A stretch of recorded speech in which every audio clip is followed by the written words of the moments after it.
Osun and the need to set new boundaries for political conduct in off-cycle elections. The outcome of the recent governorship election in Osun State demonstrates that, despite the challenges confronting our democracy, we possess the capacity to conduct elections in a manner that strengthens public confidence in our democratic institutions. I therefore commend the Independent National Electoral Commission (INEC), the security agencies, political parties, and most importantly, the people of Osun State for the peaceful conduct of the recent governorship election. While we commend the electoral process itself, there are developments surrounding the election and, more importantly, an emerging trend in political conduct during off-cycle elections that raises concerns. The growing practice whereby serving governors, senior political office holders, party leaders, and other influential government functionaries, accompanied by large numbers of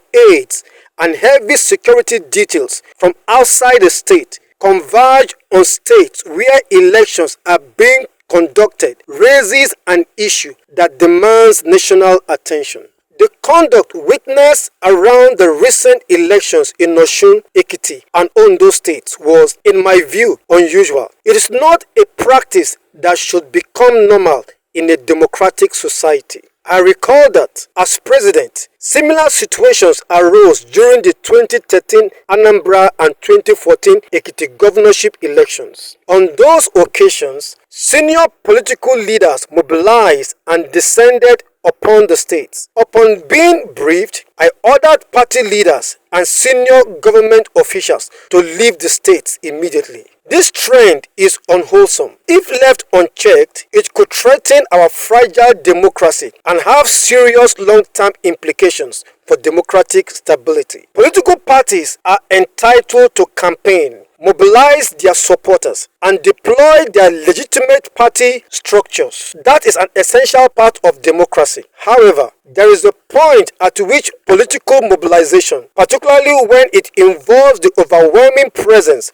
of serving governors, senior public officials, and powerful political actors from across the country on election day, can create an atmosphere of apprehension, intimidation, bullying, and undue pressure. We must ask ourselves whether the increasing deployment of political power and large-scale mobilizations by senior office holders on election day in states holding elections is consistent with the spirit of free, fair, and peaceful democratic competition. This hardly happens in other democratic countries. We must not allow political competitions to become a contest in which victory is perceived as something that must be achieved at all costs. There is also the question of precedent. If the current trend becomes established, what happens when governors from opposing political parties begin to descend on every state holding a competitive election? What happens when each party seeks to match political power with political power,